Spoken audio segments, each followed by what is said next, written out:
Welcome to Beast TV.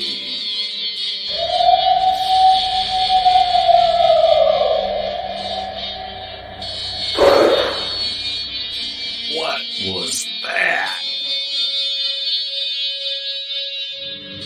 You better get a fresh dip and buckle up.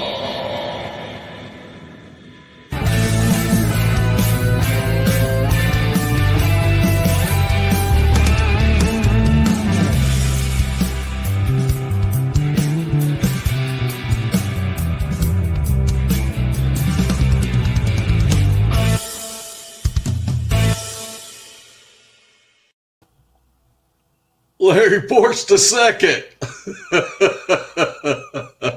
I'm flying this bird blind tonight. You look like you're in a hotel room. I am in North Carolina. I am looking forward to meeting our friends tomorrow. And we had a real bad echo earlier, and I think it's because you set your headphones next to your microphone. It's always me. Yeah. Always. But I am looking forward to meeting Spencer and Anthony and Patrick and Cheryl. It's too bad you wasn't invited. I know. Well, that happens. So we had this real bad echo earlier, and so I asked if Scott Espinosa would come on and co-host so I could cut my microphone off. And so I'm going to go ahead and pull Scott in here. So how's it going, Scott? Great, Mark. I showered and everything, and now you don't need me. So yeah, Larry said kick him to the curb. I'm gonna go listen to some old Bigfoot Outlaws radio, man. I'm gonna go listen to good old episodes there where you guys are on there. I don't need this show, heck, I think we were only on 2. Oh, I don't know. No, I think Mark came back right when you guys started Beast TV. Oh, yeah. So I think it was like three episodes or something like that. Man. Yeah. Oh yeah. I've listened to all those. I'm still waiting on my royalties check. Those are all the Dan Ricky stories. All the Oklahoma Dan Ricky stories are there. Man, just kind of throwing this out there on our YouTube Sawdust Beast thing. I went ahead and made some playlists. Nice. And I made 3. We had somebody ask in the comment section about some of our best field evidence. And I had made a best field evidence so that you could just watch those. And then I thought, man, those Dan Ricky stories from Oklahoma are so awesome. So I put all of those on their individual playlist. So those are more condensed. I've listened to those too. Yeah. Yeah. Hey, I'll get out of your hair and let you guys go on and hosting the show, and I'll bow out graciously. And Mark, you have a good time there in North Carolina. Say hi to Patrick for me. I sure will. Shelly and Larry, it's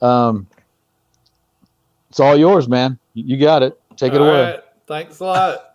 You bet. Have a good one, guys. See you, Scott. All right. See you, Scott. Thanks, man. No, anytime. All right. Well, tonight we have a great guest on. He is the founder of the Cryptic Crew. He also has many projects, books, and documentaries on Amazon Prime. Our guest tonight is Mr. Thomas Marcum from Kentucky. How you doing tonight, Thomas?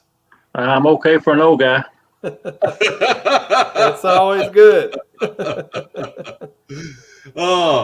I tell you, as usual, why don't you just tell our audience a little bit about yourself? It doesn't even have to be about Bigfoot. It could be anything. Well, I've lived in Kentucky, southeastern Kentucky, most of my life. Uh, Started working in the coal mine when I was 13-year-old. Uh, Worked there for a long time, which I enjoyed the work. Just never know if you're going to have a job from one day to the next, which kind of made it hard to go buy anything. You buy a new car and it's gone, and 2 months later. But just lived around here almost all my life. I've been a logger. I've worked in retail. I've owned businesses. Been married for almost 30 years. Got one child who just turned 26 on the 9th of March. And basically, I've had a pretty good life so far, and I just want to finish it on out. There's nothing wrong with that. Well, what got you started in this Bigfoot world? Well, for me, it was kind of a natural progression. When I was young, probably I'll say around 10, maybe 10-year-old, I was out in the yard playing, and I seen some strange lights in the sky. Uh, and the lights actually made the newspaper and the news and all that stuff. I don't really know what it was, but from there it just kind of progressed into hearing ghost stories from my parents and my grandparents and things like that. And then one thing led to another, and then I got interested in Bigfoot. And along about when I was 15 or 16-year-old, we encountered a Bigfoot one night. Me and my dad did while we was coon hunting. And of course, at the time I didn't know what it was, but I figured it out later on. But I had an interest in Bigfoot probably when I was started was probably around 16, 17-year-old. I was really getting into it pretty heavy. But as far as research, I've actually been researching Bigfoot probably close to 30 years. For many years, I didn't share anything. I just, be honest with you, I didn't realize the Bigfoot community was as large as it is. But with the social media, you finally find out there's a whole lot of weirdos out there, and I like most of them. Yeah. So, but the last 10 or 12 years, I've really researched a lot. I put a lot more time and effort into it.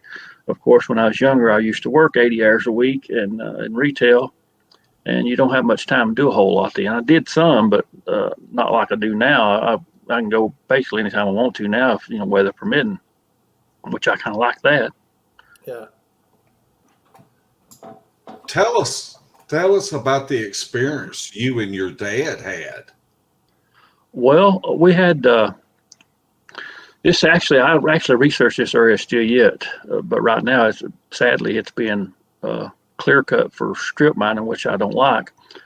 It's also a place where I ginseng a lot. But we was coon hunting. That's what we used to do. We used to coon hunt almost every night. I'd miss school and everything because we'd be out coon hunting all night long, and we had two real good trained dogs.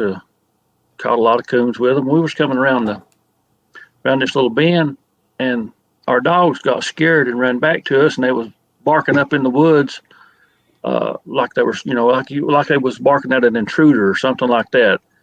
And so we kind of, rubbed them up a little bit and encouraged them. They would go out a little ways and come right back, and they were scared.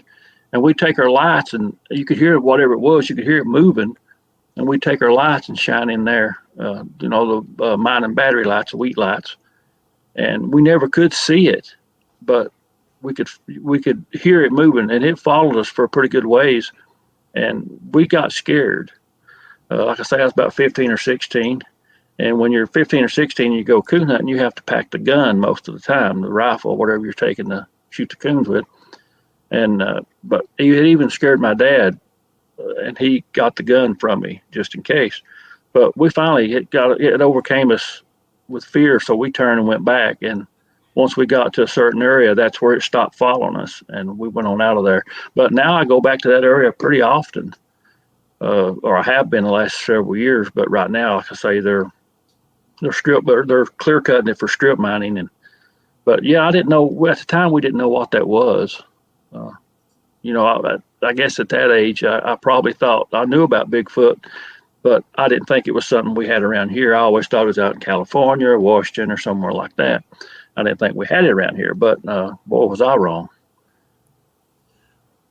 So what all was going on while y'all heard it up above you? Was it breaking limbs? I think you could hear it walking through the leaves. Of course, it's in the, wintertime. You got all your leaves are down and all that stuff, and you could hear it crunching in the leaves. But best I can recall, it's been a long time. There was it was like an old stump or something there. And I kind of thought, years later, I thought about maybe that he had ducked in behind that big stump. But you could hear it walking through the leaves and the brush breaking and stuff. But it was kind of scary, but there was a pretty good high wall there, but still. Yeah. You don't know it's kind of stalking us. But I thought maybe at the time too, it might not have understood or knew what these lights were we was carrying through the woods. I thought that might have been a curiosity for it, and that's why it was following us. But yeah, we got out of there. Yeah, it's kind of difficult to be in a dark woods in the middle of the night and have something paralleling you and all that stuff.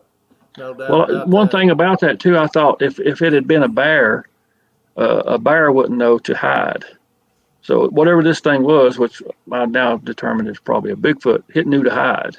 Yeah. It knew to stay, stay hid from us. So Right. so that took some with, pretty good intelligence. Yes, sir. Definitely. So from that point, what did you do? What happened?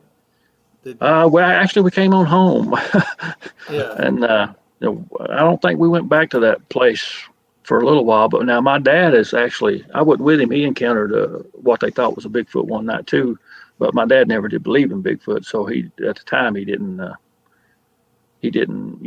say it was a Bigfoot. But now looking back, I talked to him about it, and he thought maybe they had encountered one once before in a different area.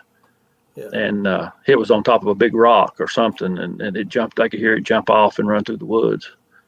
But they never did see it. He was with my uncle, I think, at the time. But that's been a long time ago. We've not coon hunted in years. I got to where I didn't want to kill anything. I never was a deer hunter. I like to fish. I'll eat them fish.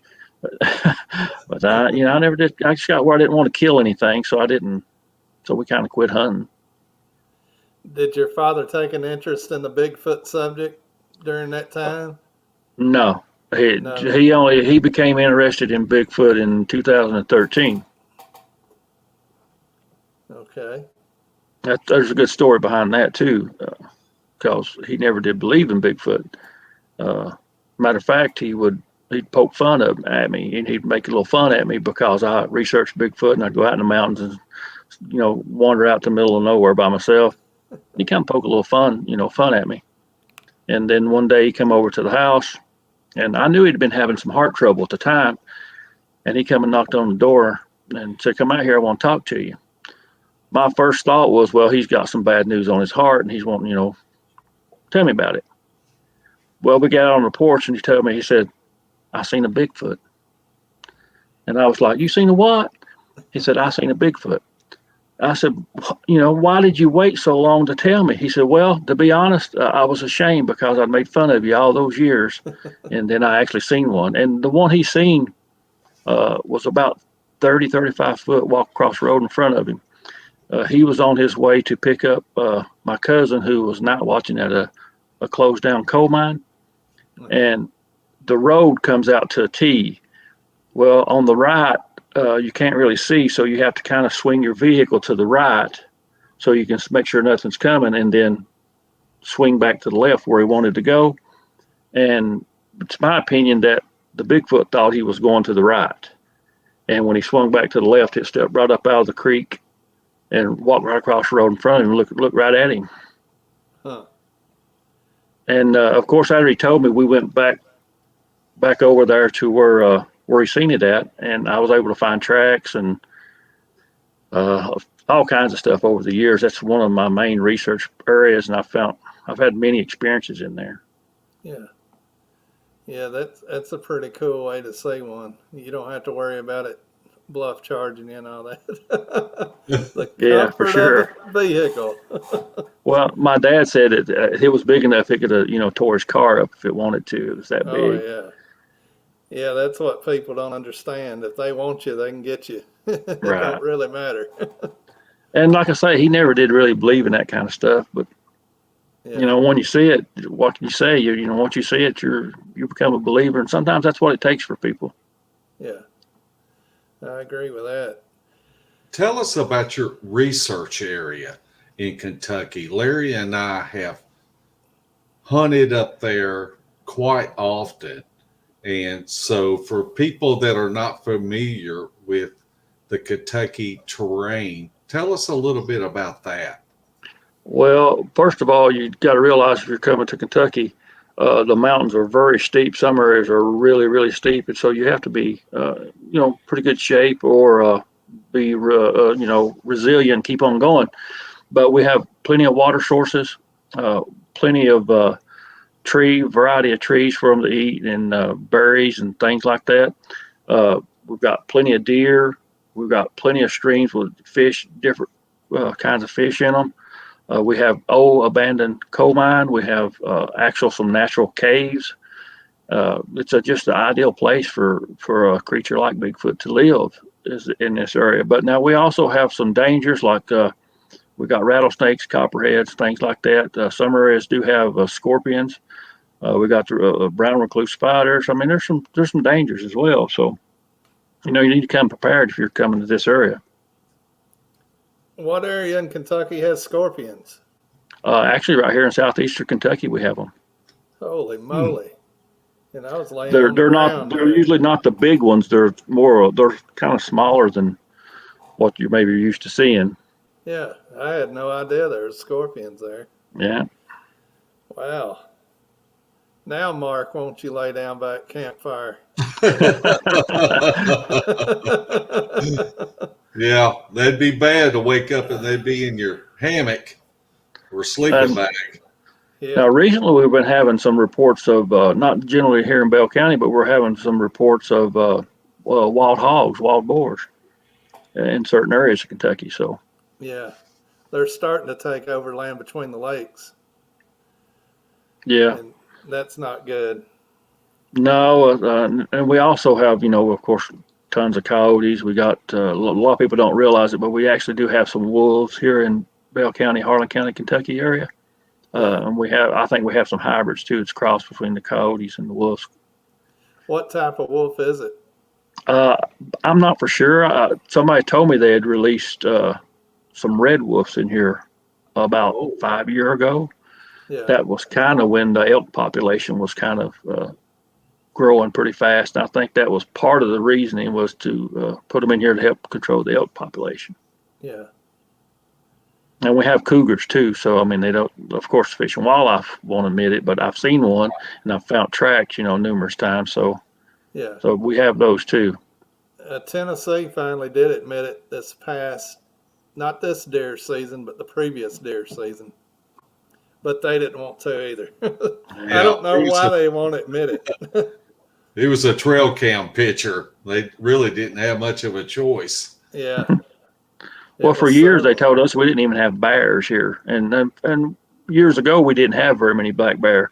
But now I went out ginsening 2 years ago, I believe it was, and I seen 9 bear in 2 days. Oh, wow! And one of them, mama and 4 cubs at about 10 foot in my face. So that was fun. Oh no, that's not fun. Yeah. I was digging that ginseng though. She wasn't getting the ginseng. Did she get aggressive or just look at you and walk on? We kind of stood there and looked at each other. I was down digging some ginseng and I heard something coming through the woods, and there was a big giant rock there. So I stood up because I didn't know what it was, and she stepped around that big rock, and we looked at each other right in the eye, and I said, "You get out of here." And she just ran off just a little ways and stopped, and one of the cubs went up a tree there, and then the rest of the 3 other cubs went on up the hill. But I got to looking around. There was all kinds of ginseng there, so I had to stay and dig it, but I could hear her moving around up in there. Yeah. Well, once you find ginseng, you got to stay on it because. Yeah, I enjoy ginseng hunting. I would figure you'd enjoy getting paid for it more than hunting. I didn't even sell mine this year. Oh, really? Wow. Nah, I got it in there in the bag. I just it gives me another reason to get out in the woods, I guess. Yeah. Yeah. There's nothing wrong with that at all. So now, go ahead, Mark. Well, I was just going to ask that you started the group, the Cryptic Crew. Why don't you start with the genesis of whenever you wanted to felt like that you needed to start a group and to pull people into it? Well, I actually kind of started around, I think it was 2011. I kind of wanted to start sharing, not necessarily my own research, but other Bigfoot related stories. I kind of wanted to make a place at first. I kind of wanted to make a place where people could come and get information about Bigfoot, whether it be sightings or whatever. Then from there, I kind of started incorporating a little bit of my research, and then I had a few people who they contact me and want to know about joining the group and becoming part of the team. And so at first I didn't really want to do that because I didn't really know how. I guess this was my main reason. I didn't know how to kind of get them involved and them living in other states and things like that. But I kind of worked that out, and at one time we had members in like 11 different states. Since then we've kind of lost some members. Some of them kind of lose interest over time. And over the years, we've shared a lot of our personal research, of course, but we've also done quite a few interviews with people who are prominent figures in the Bigfoot community. And we also cover paranormal and UFOs and just weird stuff in general.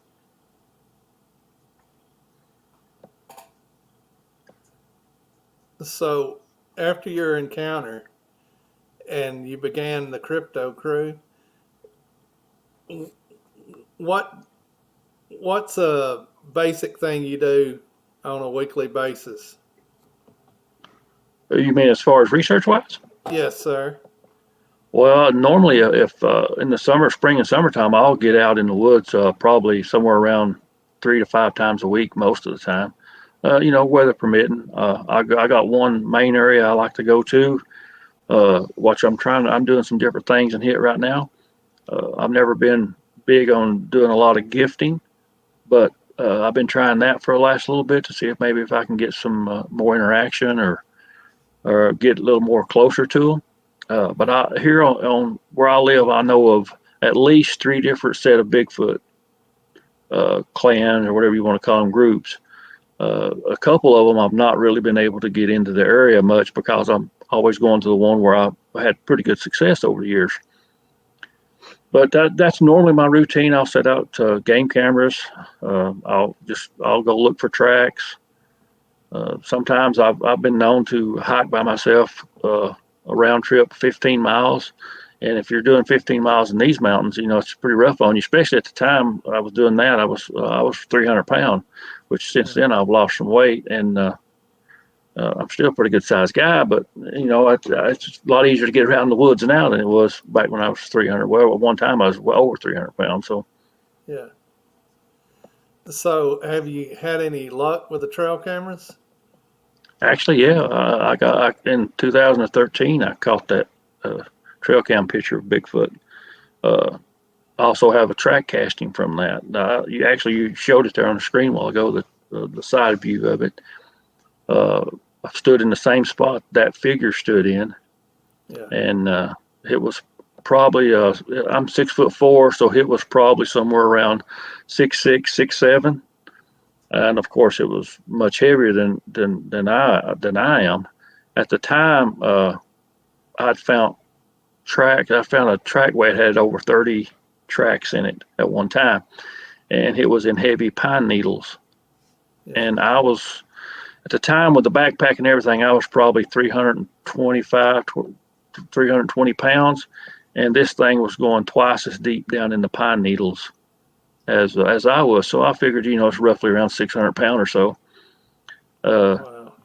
But that area, I've had a lot of success in that area, and had many experiences in there, and found many structures, vocals. I'm still wanting to had wood knocks. I'm still wanting to get in there and actually film one, with my handheld camera or something like that. So I'm hoping with the gifting I can get them close enough that I can do that. Time will tell, I guess. Right. That's really interesting, and something that Larry and we spend most of our time in the woods in the winter time, but we have been recently talking to people, and it seems like the summertime seems to be a really good time to go out. What season seems to be the best in your area that you have experienced? Most of the time, I've had my most success early in the mornings. When I say early in the morning, I'm talking about from about 8 o'clock in the morning to about probably about 11, 12 o'clock during the day, about noon. And spring and summer and early fall. In the wintertime, I think that this particular area I go to, that the Bigfoot go deeper into the woods because of the lack of cover. And there's some rocks formations and stuff deeper in the woods, and there's a whole lot of the big tall laurel thickets, and it's really a good place to hide. And well, the one rock is so big, it's I don't know if I've ever walked all the way around it. It's really huge. So, and it's covered all around it with a laurel thicket. So there could be an opening there, and I've never found it. But I have most of my success early in the mornings and in spring, summer, and early fall. Yeah. That's one thing definite about your terrain there in Kentucky, that mountain laurel. Yeah. They could be 20 feet from you and you wouldn't see them sometimes. Yeah, I've had them fairly close to me before, but it's so thick you couldn't see them. I heard them, but I couldn't see them, Yeah. So we got to get out in the spring and summer, Mark. Yeah. Quit I hogging also the air prefer I also prefer daytime. I know a lot of people like to do nighttime, and that's fine. I like to do some nighttime, but I always prefer daytime because I can find tracks easier. I can find stick formations and breaks and things like that much easier in the daytime. Right. Tell us a little bit about your paranormal investigations. Well, I've had an interest in that for a long time as well. Like I say, when I was younger, I'd hear my mom and dad and my grandparents and stuff tell about seeing ghosts and things like that. So I guess that kind of what got me interested in it. I went to several places. We went to the Monroe House in Indiana and stayed all night and hid, which was a really haunted place that we really enjoyed. The house itself is kind of, if you've ever watched the anything on the Winchester House, the house is kind of similar to that, as it's got a whole lot of, it's kind of chopped up and it's got a whole lot of turns and corners and stuff. You may turn a corner and it just be just a little offset, and the house itself is kind of disorienting, but it's definitely got activity. There's a couple local places we've investigated too. The Benham Theater is probably my favorite place I've been in, as far as where I felt maybe a connection with the entities there. They're very vocal. Some of them were even people who were caretakers of the building to let us into it. One night we were getting into there to do an investigation, and me and the fellow that takes care of it was walking down through there, and voices start hollering from out of the balcony. And I asked him, I said, "Did you hear that?" He said, "Yeah, I sure did." And there's nobody in the building besides me and him. It's been locked up. So that's been my favorite place to investigate. But I actually lived in a haunted house, and my mom and dad live in it now. Where one night, me, my wife, and my son had come in late from work. We actually, when we owned a video store back, ancient times, when you could rent a video. We got home at about 11 or 12 o'clock, and we watched my grandmother walk down the hallway. She'd been dead for about a year, and we'd moved into the house, and a lot of the weird stuff went on. I actually wrote a real small book about it, and we watched her walk down the hallway one night, and my first reaction when I seen it was, I turned and said, "What was that?" And my son, who was about 3 or 4 at the time, he pointed and said, "Mama," because he recognized her. And of course, I was just kind of froze. And my wife, she runs and looks down the hallway to see where she's going. So, but we had a lot of weird stuff going in that house. And another thing about that house is that my mom and dad live in it now, and my dad never did put much stock in that kind of stuff, about ghosts and things. But he's kind of had to change attitude since he's lived in that house. But we never felt threatened there. There was nothing that was really scary to us. It might be shocking, but it wasn't actually scary to us. Yeah. And but the house still has activity in it. Have you ever went and investigated the Waverly Hills Sanitarium? Is that what it's called? No, I haven't, but I would like to. I've had some friends that went and did it several years ago. Some church friends that went down there, Yeah. take the tour. Had some weird stuff happen. I would like to go down there, but right now with all this COVID stuff, I don't know if you probably have to wear a spacesuit to get in. Probably so. No telling. What equipment that you use in your paranormal investigations that you can use in Bigfoot investigations? Well, actually, I've used trail cameras in paranormal investigations. Actually, we did the old Harlan County Jail, which was a place that several murders, suspicious murders, people burn up. A lady supposedly set herself on fire and killed herself, and a whole lot of stuff went on there. Some mean characters. They don't call it Bloody Harlan for nothing. It's a lot of rough characters. And I've used trail cams in there before. You can use your digital recorders. I use those in the mountains. I also use them, in paranormal investigation. Our cameras, I bought some new cameras that got night vision stuff. Of course, you can use both of those and for both subjects. I've actually used K2 meter Bigfooting, and I've actually used a ghost box, spirit box they call them. We've used those doing Bigfoot stuff, and I know some people who actually used them and got some hits on it, some voices coming through, but that don't necessarily mean it was Bigfoot. You got to think that a lot of these places around here, the Native Americans lived here way before we were here, and a lot of the old settlers and stuff lived here before we did. A lot of old homesteads are gone now, but 100 years ago there was a house there, so sometimes a spirit may be attached to the land or whatever. So just because you take a ghost box or a K2 meter or whatever out in the mountains and you get a hit on it, don't necessarily equate it to being Bigfoot activity. It could actually be paranormal ghost activity. Right. So how many times have you taken them out and gotten a hit on the K2 or something through the ghost box?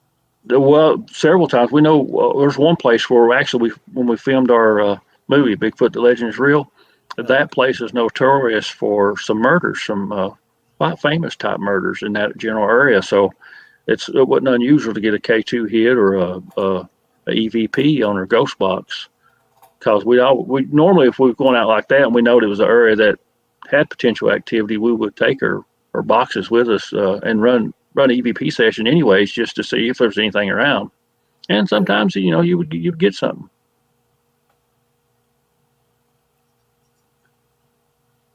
Well, how do you differentiate if you do get a hit on something, whether it's paranormal or Bigfoot related? Well, is there a way to? Well, there's probably not a way to. I guess if you had a Bigfoot actually in your vicinity and you actually knew he was there, it would be different. You could say, well, maybe it's more likely from a Bigfoot if you got a K2 hit or something like that. If you know you had a Bigfoot close by. Right. Well, you would think that a Bigfoot would set off a K2 meter if they're able to do infrasound and that type of Right. stuff. So, Right. Well, the thing is with infrasound, people sort of equate it as something supernatural, but it's not. A lot of animals that can actually do this.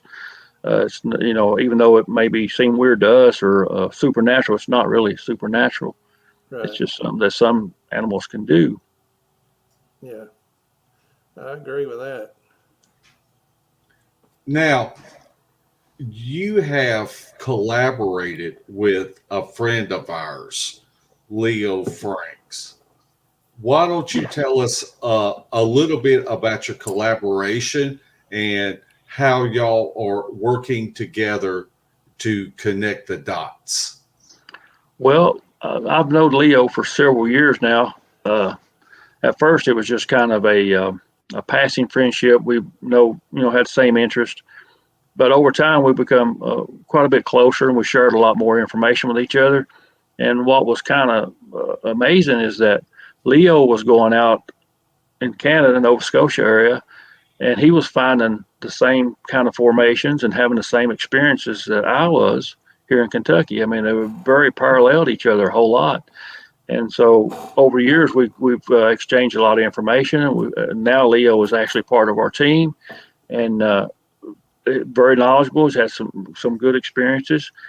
And this, what is amazing that Leo can find the same thing in Canada that I'm finding here in Kentucky, and there's no way that there's not some kind of connection there with what's making them. Right. It's not all just. I heard one fella who was a prominent figure talk about it. The all stick formations was just people out smoking pot and doing it, making these stick formations. Well, I know quite a few stoners. I'm not. Usually, they don't go out on top of a mountain and make a stick formation. They just interested in smoking the pot and raiding your fridge. Oh man, yeah. Sometimes the so-called experts, Yeah, they're more disinformation people than they are information people. I think that's part of the plan. Yeah, I Yeah. believe so too. Definitely. They do that with UFOs. They put out bad information with UFOs to keep the waters muddy. So, yeah, I'm sure it happens in the Bigfoot world as well. Yeah. Yep. Give us some examples of evidence that you have found in Kentucky and what Leo has found in Nova Scotia. Well, a lot of these stick formations are very similar as far as doing the arches, the small. Sometimes you run into structures that are very large. I've found structures that are probably 10, 12 foot tall. Then I've also found structures, and Leo has too, that may be just a foot off the ground, but it'll be very intricate. It'll be very detailed in how the sticks are arranged. That's something that bears and squirrels don't do. And let alone they do it, one would do it here in Kentucky and one would be in Canada doing almost the same exact thing. The X formation, me and him both found numerous similar egg formations over the years, which, a lot of times there's a debate over that on exactly what they mean. And really, we don't know because they're not for us, most likely. Some people think that it is a warning to stay out. I don't really think that's what it is. Some people also say it's a welcome for researchers that are welcome in the area. I really don't think that's what it is. My opinion of what I've found is when you see an X, usually one side of the X is nothing but forest. And the other side of the X usually houses some kind of danger, maybe a roadway or a house or something like that. And that's kind of what I've, pieced together over the years. Not saying that's a fact or nothing, but that's kind of what I've seen on the X's that I've found over the years. Yeah. That's really interesting because that's kind of been my hypothesis about it. A lot of times when you'll see an X, well, I know one time I set out a recorder, and when we came back the next day to pick up the recorders, and we were deep in the Appalachians, the human factor was out of the equation. And when we came back to pick up the recorder the next day, there was an X on the ground on both sides of that recorder. And that is just something that has really stuck in my mind, that it was almost like a warning, Yeah. that there was something man-made that was hidden there. Well, I can remember too, us putting out trail cameras and there being a leaner on the tree next to it, pointing at it. So, Wow. there's all kinds of weird stuff that happens. You talk about those leaners. I found some one time. I found a small formation, but I got on up above that, and it was almost like it had marked a trail. You had a leaner on facing one direction, and then you go maybe 4 or 5 feet, and there'd be a leaner facing the other direction. It was all the way down the mountain like that, and I thought that was very unusual. And you wouldn't think that it would be something that would naturally fall, and it would be staggered like that all the way down the mountain. That's kind of weird. Right. At Land Between the Lakes one time, whenever I went in to area, I followed leaners going in. They were all pointed the same direction. And didn't understand anything about what was going on. I was just following them, thinking, it was a turkey hunter marking his way into roost or what. But once I got back in there where it led to, there was a lot of ripe muscadines on the hillside and stuff. So that's what I figured, because I came back with Mark probably 3 months later and was telling him about all the leaners I was seeing, and there was absolutely none anywhere. They were all taken down. Well, So, where I was talking about those at, that's actually where they're doing all that logging at right now. So I'm sure they're tearing all that all to pieces. yeah. And I think that was just in that area. I think that was just one Bigfoot. I found some stuff up there over the years, and uh, never did. I had some vocals one time when I was coming out of there, but I never did actually find very many footprints. Found a few, but not many. So I think it was just maybe one loner or something, maybe an old one or something up there. Yeah. So I know you research mainly around your home area, but what's the furthest you went researching or? Well, anytime I get out, it don't matter where I go, I'm always looking. I've been to the Upper Peninsula, even though it was a vacation family type trip, you better believe I was out looking around, man. Yeah. It don't matter where I go. If there's some woods, I'm poking around in if I can get a chance. Right. And that's the thing about the UP, though, in Upper Peninsula, Michigan, man. I don't know if you've ever been there, but there's almost no people up there. It's just nothing but forest. Yeah. I mean, it's a great place. I'd like to go up there and really, stay a few days and really check it out good. But yeah, there's hardly no people up there. It's mostly just forest and critters.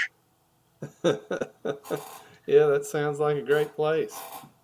I think that's where our friend Tony Carell and Jennifer live up in that area. Yeah. And they used to post a lot of stuff that they found while out, but. Well, my in-laws are from Kego Harbor, Michigan, so we went up there one time, and we went on up to UP up to Whitefish Point, and man, they'd had some bats die off, so the mosquitoes were crazy. I mean, you just about had to run from building to building because there were millions of them everywhere. The people out changing the garbages and the trash and stuff, they wore full outfits, mosquito outfits, to change the trash outside. Wow. That's how bad they were. It was awful. Beautiful place though. I mean, but you couldn't enjoy it much on the outside part around that because there's water and everything there. But man, the mosquitoes were terrible. Not much on that. Tell us what all was involved in your documentary, Bigfoot, the Legend is Real, and give us some behind the scenes. Well, I think we started filming that actually in probably 2017 or 18. And of course, COVID hit, and we didn't get to do everything we wanted to. We went to several. Actually, when I put the film together, there was probably 1 or 2 days of investigation that I couldn't even include in it because it was just made the film too long. But actually, we feature some of Leo Frank's work in it, which is a couple of Bigfoot, actual real Bigfoot, and some of his research area and some of the things he experiences. And we actually had a lot of people, witnesses that had never told their story before. Some of them were skeptics. One in particular was a turkey hunter who never gave Bigfoot a thought until you find a track in the middle of nowhere where there shouldn't be nobody, and let alone somebody running around with no shoes on. But the film was kind of hard to make because, like I say, COVID hit, and when it first hit, people didn't really know just how bad it was going to be. You turn on the news and they say, well, 10 million people is going to die of it, and so you want to stay home, and people didn't. If you did want to interview somebody, they didn't want you to come to their house, afraid of the COVID. And there were some things we wanted to do, like call blasting and things like that we didn't get to do because of COVID. But over about 2.5, 3 year period, we filmed for that and done quite a few interviews, like I say, stories that's never been told. We got a couple one local artist involved in doing some renders of a guy's sighting. Michael Cook, you guys probably know Michael Cook. He's been on several television programs and stuff. Yeah. He told his story on camera for us in great detail, and we got an artist to draw his sighting from the actual location. I know where the location is. I went up and took some pictures, and we actually was able to have the artist draw basically right what he's seen in the right exact spot. Yeah. But I guess the highlight of the film is probably the Leo Frank segment. It's very impressive. We portray the footage accurately. I know Leo will probably tell you that some of the TV shows that got hold of this footage and used it, they didn't actually portray it the way he wanted it to, and the way he seen it. They kind of went with their own agenda on that, and that's kind of how TV shows do. They got to appeal to the mass audience, and they'll tell you anything to get your footage most of the time, and then they'll do what they want to with it. Once you sign the paper, it's theirs basically till the time's up. Yeah. I imagine it's really difficult to try to tell the story. And what I find is the editing part of it.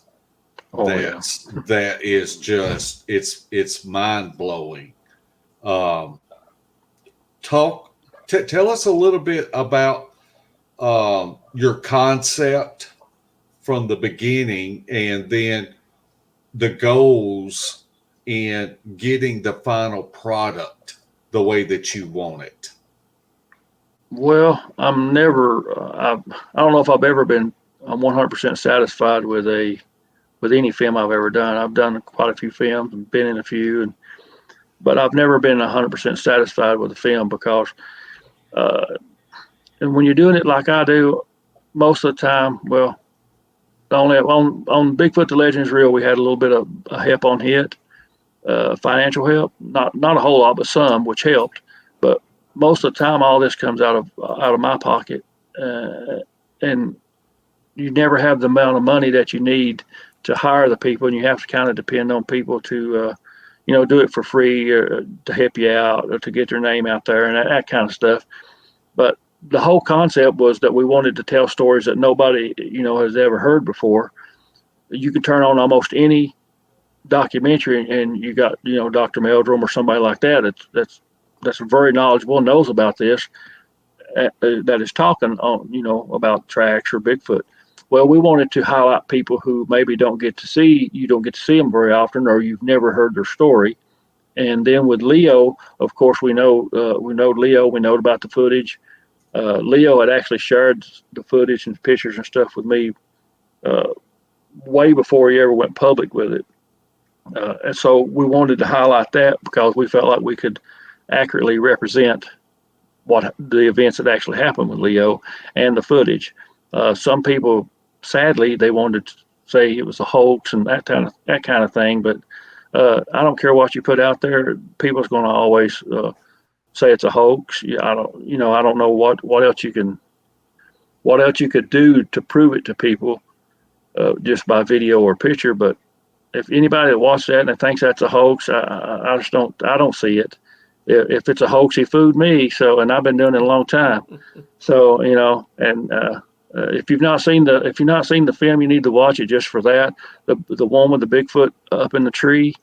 I just don't see nobody in a suit that could do that with that kind of strength, not that kind of weight and bulk. I just don't see it. So, to my opinion, the footage is genuine. If I thought it wasn't genuine, I wouldn't have put it in my film. I don't do. That's one thing I don't do. If I knowingly know something is fake or hoax, I'm not doing it.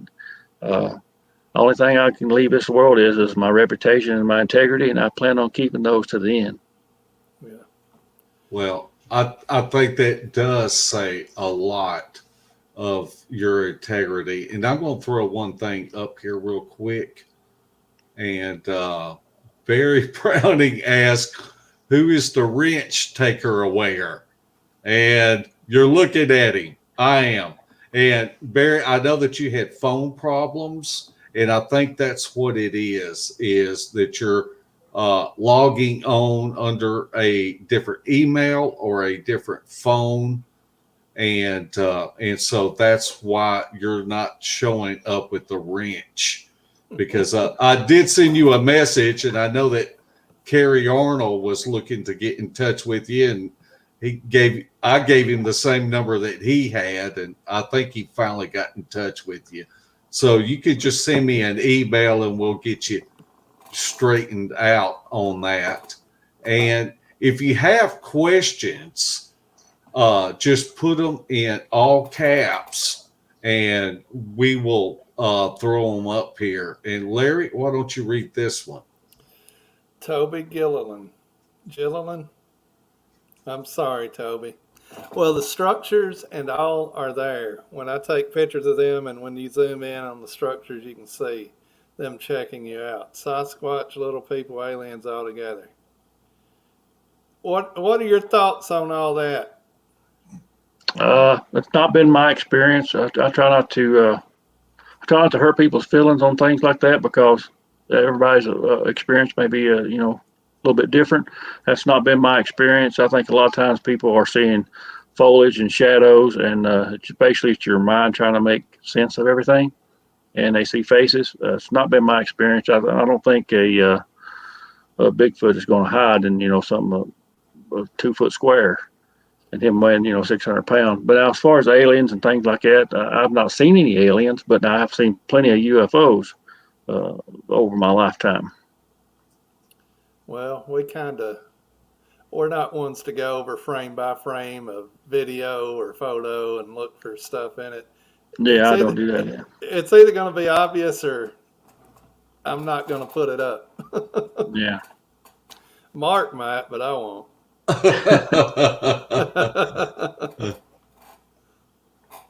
Okay, Ray Dahl asked, do you feel there is any connection between Sasquatch and the paranormal? Well, do you mean as in ghost, or do you mean in UFO wise? A lot of times UFOs is also considered paranormal. I'm sure Bigfoot probably has a closer earthly connection to the spirit world than we do, but just because of the way they live. We know that when we hear things, it's the little hairs that are in our ears that get all this information, this sounds, and takes it to our inner ear. So, and we know about the Native Americans who would track, and when they cut their hair, they had a hard time tracking after that. So you take something that's like Bigfoot, that's totally covered in hair, I would say it's much more sensitive to its surroundings than we are, and that would also probably include the spiritual realm. And as far as UFOs, I don't know if there's any connection. I've never seen a connection between UFOs and Bigfoot. I know a lot of times the sightings they kind of overlap one another, but this could be for a lot of reasons. Maybe there's something in the area that attracts both of them. Maybe UFOs they monitor Bigfoot like they monitor humans. Who knows? Our government has come out and finally admitted to some degree that UFOs are real, but they haven't really told us what they are. Right. I explained it to one person one time that, like, talking about orbs in the woods or UFOs or something like that. If we're able to see them, they're able to see them. And it may be just curiosity that they're going to look at them just like we're going to go look at them. Right. Actually, there's a case of that where I can't remember where it was at. It seemed like it was in Connecticut or somewhere like that, where a UFO had landed, and some Bigfoot had came and was actually looking at the UFOs, and the people came and was actually looking at the UFO, had landed in the field, and it seemed like one of them was shot or something. It's been a long time since I read the story. Seemed like one of the Bigfoot were shot at or something, or I don't know. But the thing was that the UFO had landed in the field, and the Bigfoot had come out to look at it, and so was the people who lived nearby. So maybe it's just a curiosity for all of us. Maybe they're wondering, hey, what's this? Right. Yeah, that's what I have thought too. Larry, I got a name for you to butcher. Oh, Winford T. McGillicuddy. Thomas, do you still go hunting, ginseng, or just look for Sasquatch? Well, Mr. McGillicuddy, that's a good one. Actually, I do both. Anytime I'm in the woods, I also look for Bigfoot stuff. I think a lot of times people who just do one, you take like hunters a lot of times, they really don't know what they're looking for unless they're already into Bigfoot. If they're just a deer hunter, they're probably not even thinking about Bigfoot. They're thinking about a deer. Same thing with people who ginseng. I found, well, it's been a couple years ago, I found 3 tracks that were tightrope. And they was about, I guess they was about 13 inches long. And there's no way nobody had been back there. And if it had been a ginsenger, there was a big 3-fork of ginseng sitting right beside the track. There's no way they would have walked past it, you know. So you get stuff like that, you know, it's not, most likely it's not a person back there, especially barefooted. Yeah. Okay, our friend Patrick Noble, who I will be seeing tomorrow, asked, have you ever been to West Virginia looking for Bigfoot? West Virginia. I can't think right off. I have been a few places, but I can't remember if I've been over in there or not. Without a doubt, I've been over in there driving in some of those nice roads and looked, but I can't recall I've actually been over in there and exploring. I'd like to, though. Okay, I hope I haven't missed a question. You missed one. Have I? Yeah. Can you ask it? It was from Nightwolf. He was asking, I know you've heard of the Myrtles Plantation. You got any thoughts of going down there on a paranormal investigation? Oh, I'd like to. There's a lot of places I'd like to go. It's just, it's hard to find time for me. I work a lot, even though I get a chance to Bigfoot and do stuff like that a lot. I do a lot of work here at home, a lot of marketing and films and things like that. So my time sometimes for taking a long trip is kind of limited. But I do, you know, occasionally I do take maybe a weekend off or something like that and go do something. But yeah, I like to go there. I also like to go to what's it called, the Brushy Mountain Prison thing over in Tennessee. Yeah, I'd like to go over there too. Yeah, me and Bama Murdoch was talking about that last weekend, and I believe he went and took the tour, and he was saying, man, a group of us ought to all go over there. Oh, I'd love to, man. Take that. He said it is amazing. I like history too, you know, history, unsolved mysteries and murder mysteries and things like that. I kind of like that kind of stuff too. Yeah. I didn't appreciate that when I was younger. I didn't appreciate the history of the area, which now, as I got older, I appreciated much more. And sadly, a lot of people who I could have talked to when I was younger have passed away, and a lot of times that knowledge dies with them, and then it's hard to ever dig it back up. Yeah, that's true. I have thought the same thing, Thomas. That's one of the things that would make you want to go back in time, so that you could, you know, talk to your elders about stories that they told, and you know, some of them you just remember bits and pieces of them. But we had a local historian who had he told me he hadn't a lot of knowledge, but he told me some stories about some found bones on Pine Mountain. And in the new Bigfoot film, The Legend is Real, I actually relay that story in that. And in that film, we also talked to a lady who had firsthand knowledge of seeing some other bones that was found in Harlan County, which was kind of interesting. You don't get the chance to talk to people like that who's actually seen them. And this was a large jawbone, which her dad had found, if I ain't mistaken. Or her dad was worked for the forestry people, forestry division, and he had got it to a guy that worked with him, if I'm not mistaken. And she got to see it firsthand. So, you know, that alone, and those stories about giant bones, that alone is worth watching, in my opinion, because you don't get to see stuff like that. Right. Randy Mahoney asked, have you ever heard that red eye Bigfoot or more aggressive than yellow eye Bigfoot? Well, I've heard things like that. I've not experienced that. Most of the Bigfoot I've ever been around, that's been, to my knowledge, that's been pretty non-aggressive. But Bigfoot are much like humans. You got good ones, you got bad ones. They have bad days like we have bad days. Maybe they're out of food, they're hungry. There's a lot of things can change the mine and your attitude, and it also change not just Bigfoot, but dogs or whatever. They're just different personalities. Yep. Okay, we've called up on questions. So if you've got a question, throw them in all caps. I got a question. Okay, Larry? Are you familiar with the beast of LBL? Oh yeah, very, very much so. What's your thoughts on it? True, fiction?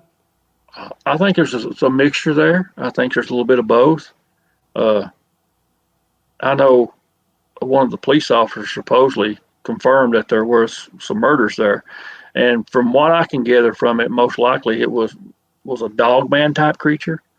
It opens the door to whether maybe Bigfoot and Dogman are related, and they may be, who knows. But I think there's different variations in the Bigfoot species. That's why not all of them look the same.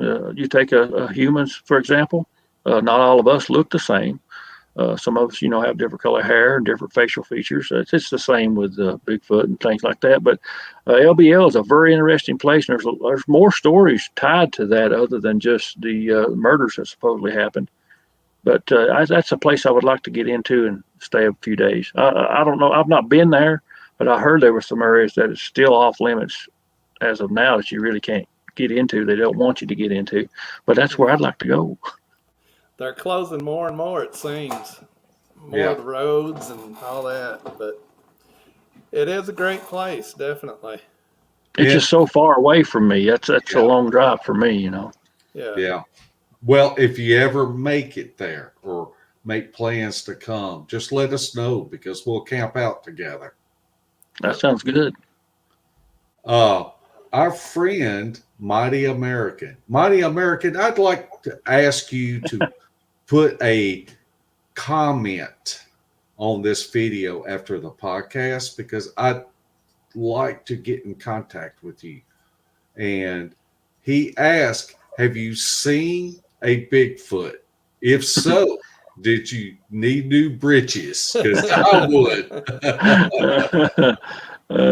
Well, now years ago, if I'd seen one fairly close, I would have probably needed new britches. But I've been doing it a long time, and I've had many close encounters, I guess you call them, with them. But yeah, I've had a visual. It's an unusual story because I wasn't Bigfooting when I had the visual. I was in my house, believe it or not. We live back in the country. I mean, I can throw a rock and I'm in the woods on either side. And there's nothing back through there. Well, anyway, it was in the wintertime. There was a light snow on the ground. So, it wasn't really that cold. It was just a real light, wet snow on the ground. And I thought, well, I'll just look out the window, see what's going on. And I looked across the road to our neighbor's house, which the back of his house goes right into the woods, deep woods. And I seen a Bigfoot step in between two trees. It was leaving his property. And it was probably, I would say, close to 10 foot tall. And it was black, jet black. I mean, unreal black. I could see it from actually the side of its head, all of its back, both legs, one leg as it stepped through, and then it kind of went off to the right. And just so happened there were some small bushes there that still had brown leaves on them that just didn't happen to come off during the wintertime. And I think it went on all fours there, and there's a gully that leads up the mountain, and that's where it went to. But what's funny about it, I wasn't expecting to see this. And the reason let me tell you the reason why I think it was there. Of course, it's wintertime, food's a little more scarce, but we had my neighbors, a lot of times they would put out their scraps and stuff in the edge of the woods. And I think that's what the thing was doing, was coming down and getting scraps. But anyways, when I seen this thing and I wasn't expecting it, I kind of froze. which was unusual because, I wouldn't have thought of anything about freezing up, but I was kind of froze and dumbstruck at it. I said, hey, that was a Bigfoot. I believe that was a Bigfoot. And I actually called my dad and I said, I think I just seen a Bigfoot up here behind the neighbor's house. And I still didn't come to my senses hardly. And he went up there and looked, and sure enough, there was tracks there when it went over into the gully and disappeared. But that area, there was another neighbor who lived right beside them. They both passed away now. I used to do computer repairs, and one of the guys come down one day, and he said, I want me to look at this computer. He said, I think there's something coming in behind the house, and I don't think it's a bear. I said, well, what do you think it might be? You think it might be a Bigfoot? He said, well, I don't know, but it's big. He said, I don't know exactly what it is, but I don't think it's a bear. Well, of course, I go up there looking around. This was before I actually had my visual. And they had an old dog up there, an old bird dog, and it was real old. And it was a friendly old dog, but it was scared to death. And I got in behind its house looking and stuff, and I found some tracks. And we found somewhere where some sticks had been broke, some little saplings, and they were shoved under an old dead log. And I think that Bigfoot was coming down there and stealing that dog's food, because the dog was real skinny. It was older, but it's real skinny, and they fed it good. And I think that it was taking that dog's food. And then later, out of those two guys died, passed away. That's when I had the visual over here, which was probably, I'll say, 50 yards away, the next door neighbor, where it was probably coming down and getting the scraps there.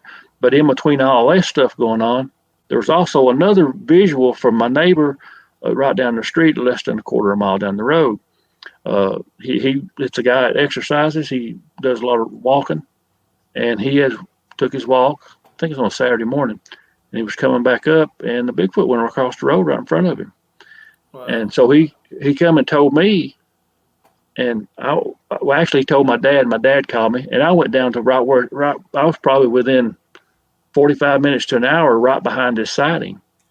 And I talked to the neighbor, who now also has passed away recently, and I asked him if he'd seen anything, over around his property. He said, well, I seen something getting in my dog food. He had one of those lidded tubs he kept outside that he kept his dog food in. And he said, I seen a black something getting in my dog food.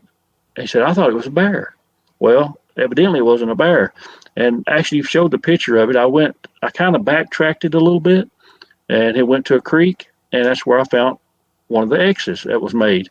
Well, on one side of that X is nothing but forest. On the other side was this guy's house. And actually, if you go across the road where the Bigfoot went, there's actually a cave up there that I've not been to, but I need to get to. So that was I know his sighting and my sighting and the other ones that were coming in behind the neighbors, all within a rock throw distance of each other, right here, right where I live. Wow. That's pretty cool. Yeah. Usually you get one or two, but not three. Yeah, it's right here in one little area. Right. All right, SOCOM Smith, do you think Bigfoot can smell humans wearing a cover scent like skunk or fox urine? Well, I think they can smell us. For years, I didn't carry a revolver or no kind of weapon, but due to my neighbor getting chased by a bear, I started packing a pistol. And I'm sure they could probably smell the leather and the wood and all that stuff that's in the oil and stuff on the pistol. If you use scent cover, I'm sure they can probably get through that too. You take about a canine. What kind of nose have they got? Could we hide anything from them? It's very hard. I mean, I know some of the drug smugglers and stuff use pepper and things like that to try to mess a dog up, but usually it don't work. So you think about something like a Bigfoot who already has heightened senses anyway. So I'd say it'd be very hard to fool a Bigfoot with scent. Okay, Diane Fowler asked, Thomas, can you get your books on Amazon?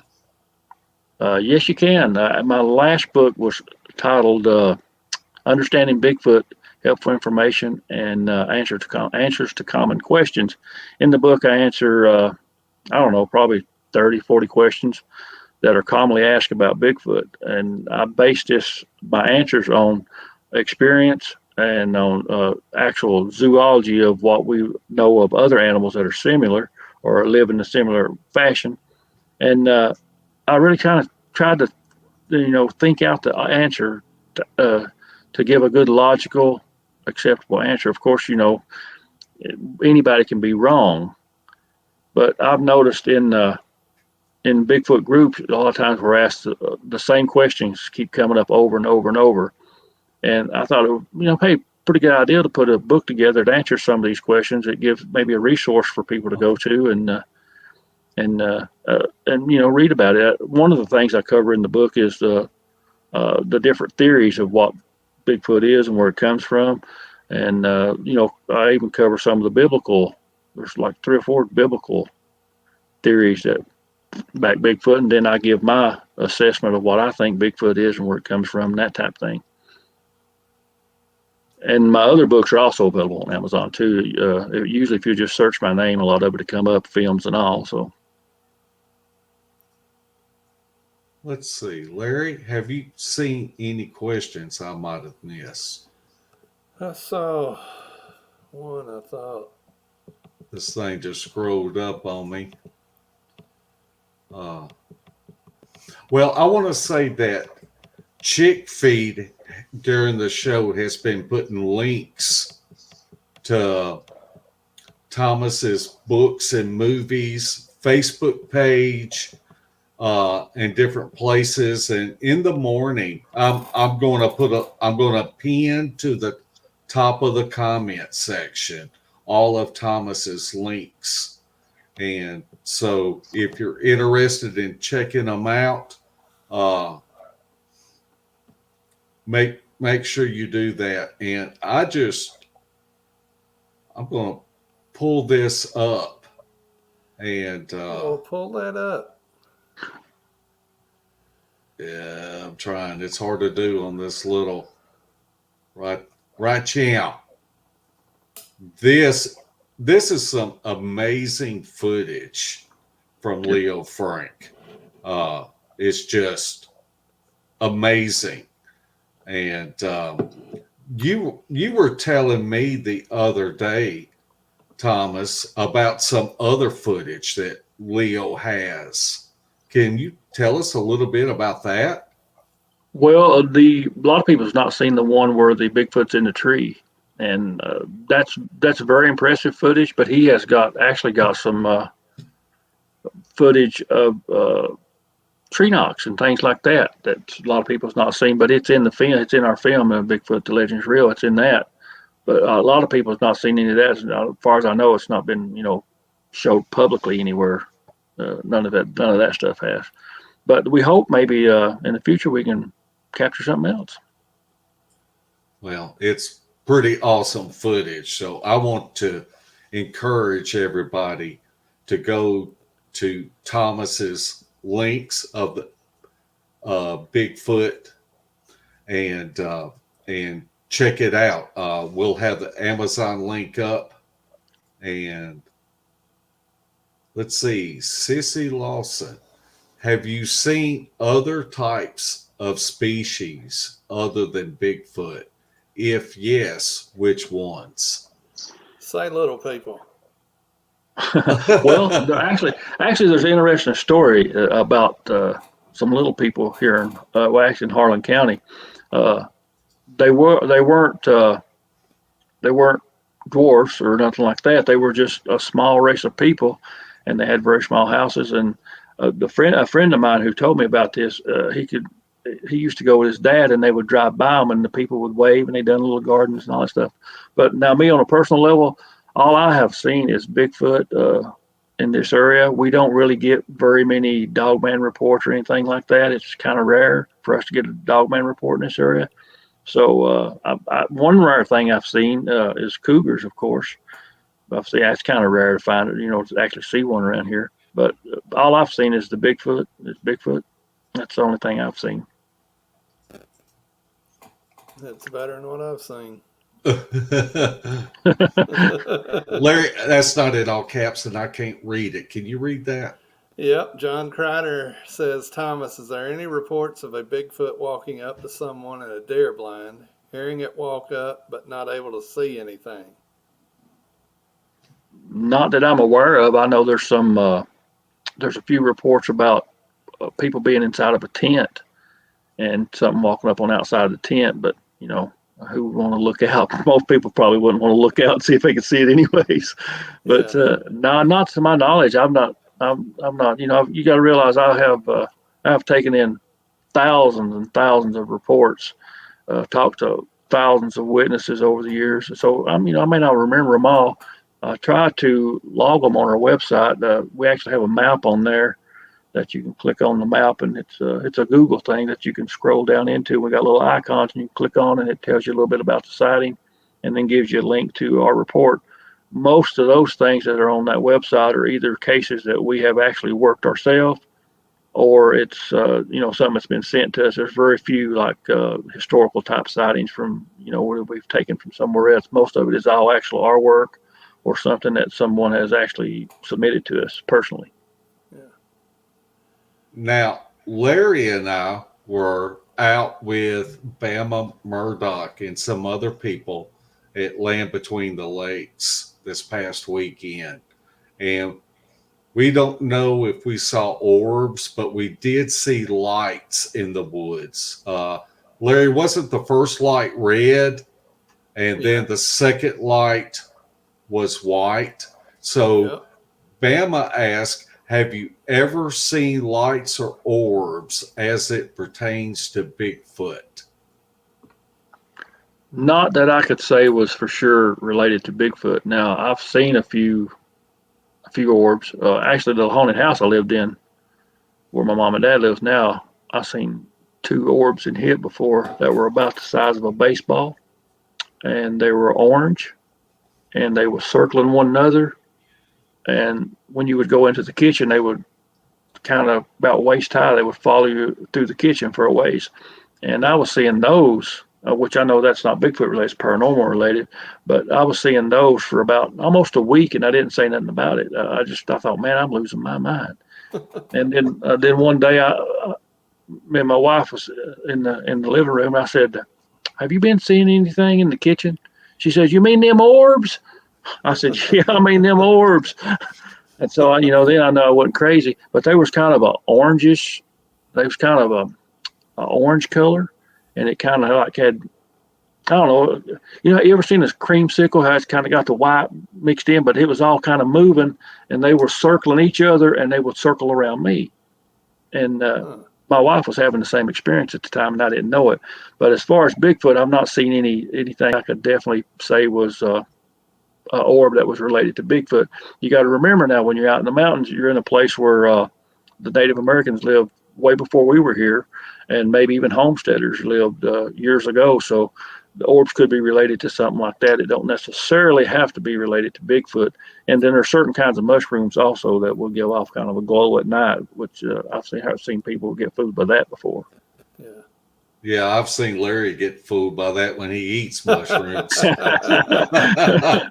He sees a lot of Bigfoots that are eating mushrooms. All right, Ruger Ridge, how do you get your best response? Knocks, whistles, rock clacking? Well, that's a good question. I don't think I've ever had that question. That's a good question. I probably have my most success with whoops. I found that whoops, while you may not get a reply, whoops will bring them to you. And I found that out kind of over the years and through accident, through an event that happened with me and my dad one time. But I found that whoops is probably the best thing to get them to. They'll come to you and see what's going on. And I have had some success with tree knocks, but not a whole lot. They whistling. Some people have good success with whistling. I've not had much success with that, actually any success, but I still try it. But I like doing tree knocks sometimes. But whoops is my main go-to if I'm out in the field and I'm trying to get some kind of interaction or see if any's around. I'll do whoops. Well, Larry, I believe that's all the questions we have. Oh, there'll Unless be you, about 5 more now that you said that. That's the way they do. They hold them off till you say, well, we're out of questions. well, if you think of a question later on, then post it in the comment section. And I am sure that Thomas will try to answer your question as best as he can. Yeah, I'm pretty easy to get a hold of. My Facebook page is all public. I don't very little that I do privately. I just put it all out there, and it's what it is, what it is. And if you like me, that's great. I prefer you like me. If you don't, I ain't nothing I can do about it no ways. Thomas, what's your scariest or weirdest situation you've had, either Bigfooting, paranormal, or whatever? Your scariest story? Man, I don't know. That's as far as paranormal, I've been touched before. I guess when we done an investigation in a coal mine was now it's now a tourist attraction, Portal 31, and I had my camera in my hand, and something pulled my hand and my camera. That was kind of a weird thing. That was kind of unexpected. But now, as far as Bigfoot, I guess probably the most frightening thing I had was this was right after my dad had seen his Bigfoot, and I got into the area where he'd seen it, and I found all the tracks, and I was going to set up a game camera. So I'm going through the woods, documenting the tracks. I got my camera up, talking to the camera, documenting everything, and I take my backpack off and go put the game cam up, and I hear talking. And my first thought was, well, it's probably my dad. He's probably, because I've been gone a long time, he's probably, where I'm at, he's probably just come to check on me. Yeah. Well, the more I waited, I realized it probably wasn't my dad, because I could hear it talking, but I couldn't make out any words. And it kind of, if you hear somebody was kind of talking low and they was just far enough out of earshot you can't make out any words, that's kind of what it sounded like. And at this point, I'm getting pretty scared. I tried to film in there, but like I said, it was a lot of laurel thickets, and this thing was probably 30. Well, I say it might have been 35 yards away from me, maybe not that much. And but I nervously went ahead and put the game camera up, and I sort of eased back, eased on out of there. And when I got home, my mom and dad wasn't even home. They'd been gone all day somewhere, and I didn't even know it. So that's pretty obvious what was talking in the woods. And what I think it was doing, I think it was maybe mimicking me because I was talking to the camera. Right. I think that might have been what it was doing. But I've had several vocals over the years where they've hollered at me, or they say, hey. I've had that happen several times where they holler, hey, in the woods. So did you catch any of the talking on audio at all? Nope, I didn't. Right. I'd cut the camera off when I was getting the game cam out of the backpack. That's when I heard it. Uh-huh. So, of course, I'm scared to death by this point. Here I am in the middle of Yeah. nowhere, and I know it's. I've seen here's all the tracks, and actually that is ultimately where I caught the game cam picture from of the Bigfoot. Cool. So it's worth it, I guess, to be scared for a little while. All right, our friend Scott Espinosa, Can Squatch, has he heard of people killing a Bigfoot? Well, I've heard of a lot of them being shot. I actually did an interview with a guy that was from Bluefield, Virginia, if I'm not mistaken. He was out hunting, and he actually shot one. But a bigger one had picked it up and went up a cliff. And it's a real interesting story. I actually done an interview with him and turned it into kind of a little film. It's mostly audio with some overlay of video that it matches up pretty good. But real interesting story. And I believe the guy, you can actually hear the nervousness when he's talking. And he got visits from people who told him to shut up. And he'd waited so many years to talk about this. The name of the film, if you want to look on Amazon, is Hunter Shoots Bigfoot, I think it's called. Been done it several years ago. And he waited several years actually to tell anybody because they had intimidated him. And not long after we done our interview, he called me back maybe a few days later, and he said, I got a call from them. They said they knowed about our interview and that they would be in touch. Well, after that, the guy totally disappeared. None of his emails worked. His business email didn't work. His phone numbers didn't work. I've never been able to contact him again, and it's been probably 2 or 3 years. And I tried recently, within the last year, I tried to contact him again, and he totally disappeared. If you've not listened to that story, you need to listen to it because it's incredible. They even took blood samples where he'd shot it off the ground out of snow. But on our website, I actually have a post on there of a list of people who have shot Bigfoot over the years. Oh, and it's very extensive. I didn't actually make the whole thing. Somebody had already done part of it, and I added ones in that I knew about. One friend of mine who recently passed away, probably about a year ago, she was actually she was one of my school teachers when I was a kid. They lived in a place that was very remote. They didn't have running water. You had to go out to the well, which was probably maybe a quarter mile, maybe a little farther away to get water. And they'd do that, and they'd had several experiences with what they thought was a Bigfoot. And one night, one come to the window and was reaching in and trying to get her sister.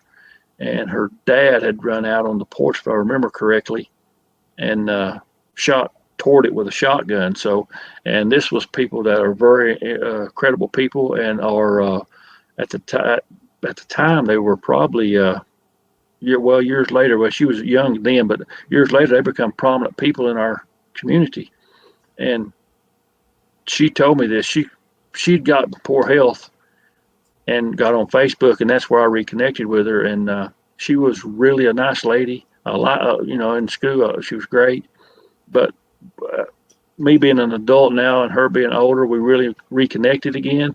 And she had all these interesting stories about Bigfoot as a kid growing up, and she was really supportive of what I do and my books and things like that. And you always need a pat on the back from somebody who's known you for a long time. And that means a lot. Yeah. let's see. William T. McGillicuddy. Who's William? Wilford. It's hard for me to read this chat, Larry, on this. I see Chester, boys. I see Chester. I don't know about y'all.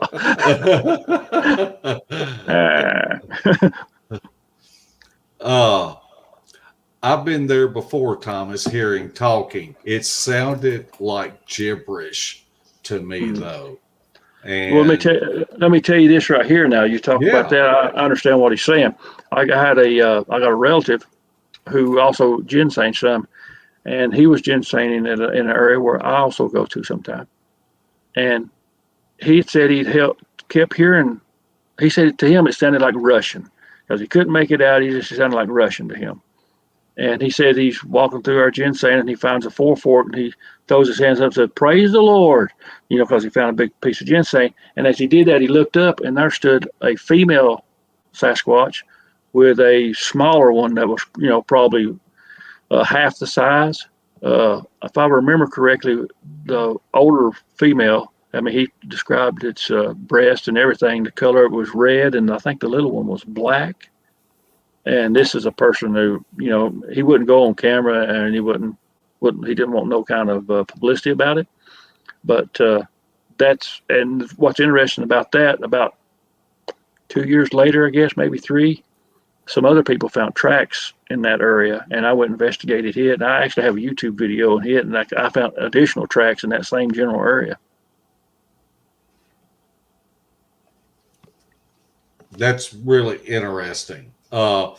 Here's a good question. Read that for us, Larry. Jane's Pretty Pups.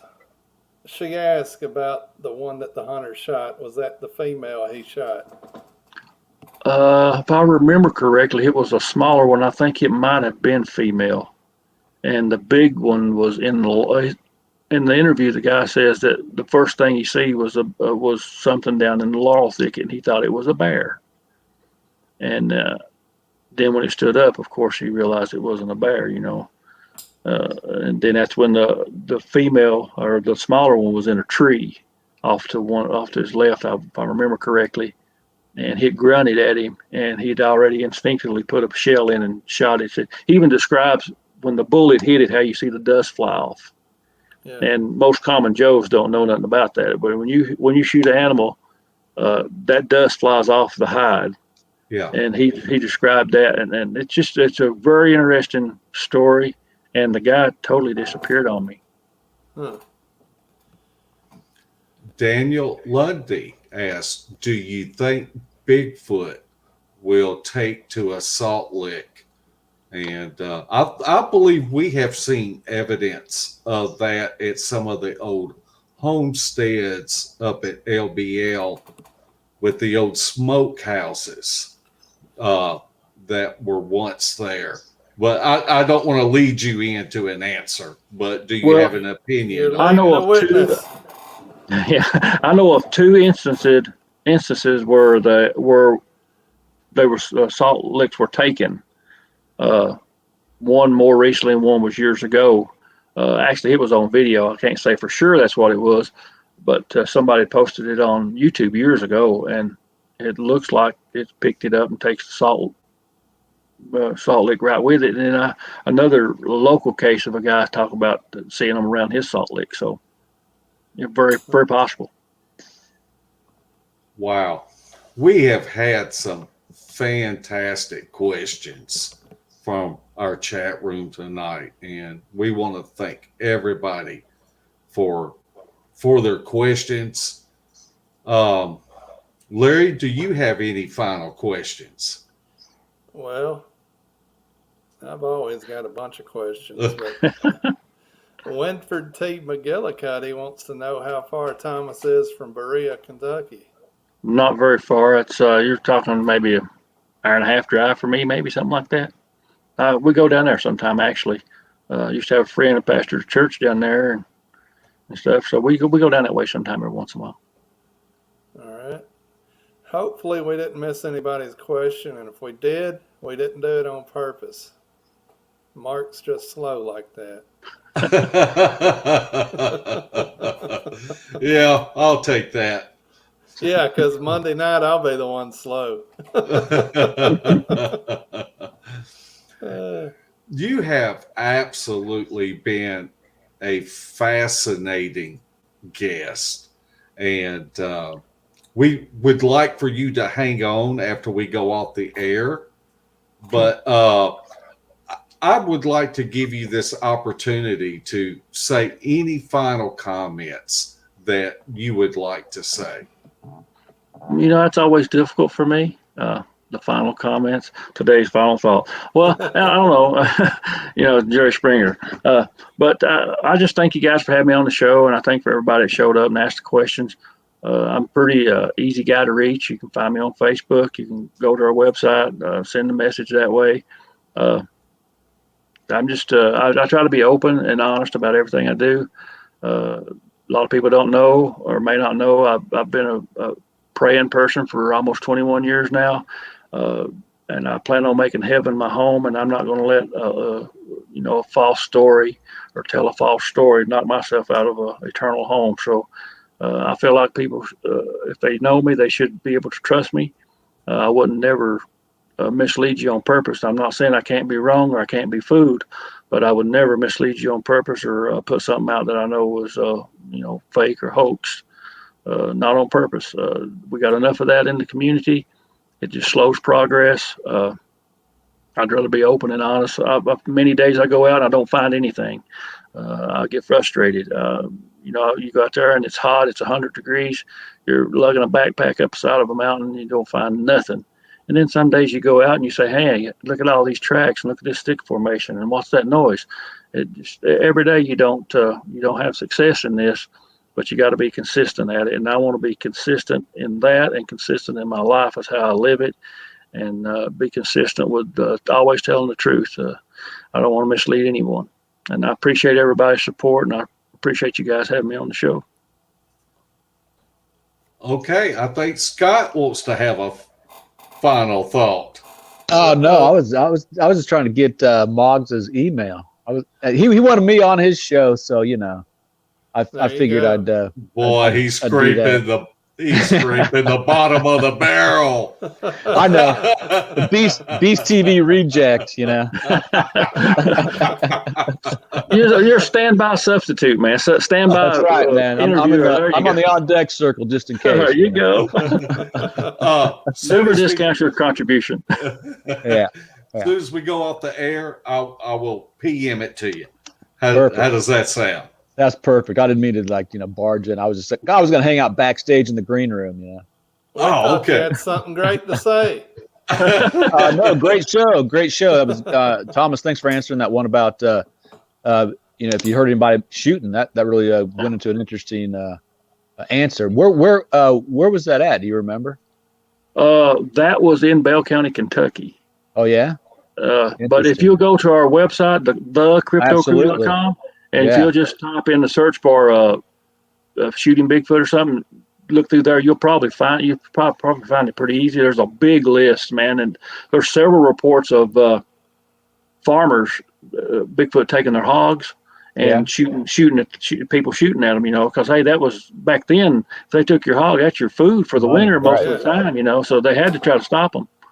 Absolutely. Okay, well, great. I'll get off here and let you guys close it on out. Man, this has really been a great show, Larry. I have learned a lot. I am going to go back when I get back home, and I'm going to watch this again and take notes. And do you have any final thoughts, Larry? I just want to thank Thomas for coming on. I've watched the documentary on Amazon already and enjoyed it. And I don't have time to read a book, but maybe if you got the audio version, I can listen while I'm working. But a book with pictures is all you need. and some crayons. Well, speaking of which, now I'm doing a Bigfoot coloring book. I'm hoping to bring out this year. Coloring activity book. So I just got to find time to lay it out. It's that's fantastic to get these youngsters interested in it, because that's our future, and that's a fantastic thing to do. So we'll get Larry some crayons and that's for sure. Hey, I have it colored in no time. Okay, we're gonna go ahead and sign off. And Thomas, if you'll just hang tight for just a minute while we play our outro. All right. So we'll see everybody next week. Same bat time, same bat channel. So night, footers. Good night.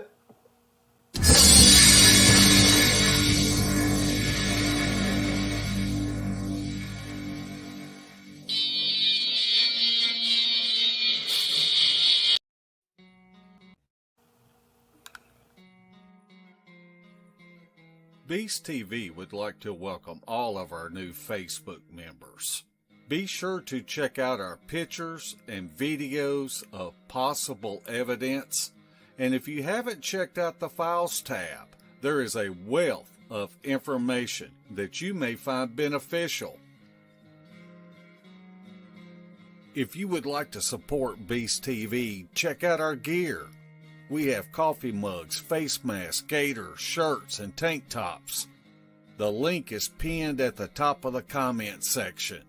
Everything is always marked down 20%, so come check out our junk. We want to thank all of our new subscribers and our faithful followers. Also, be sure to check out our field evidence videos and our sister channel, Beast of the Woods. That's Larry's channel. If you want to help us out, make sure that you are subscribed. Click the thumbs up button, ring the bell, and leave us a comment. We would love to hear from you. Thanks again to each of you for watching, and we will see you again. Same bat time, same bat channel. Night, footers.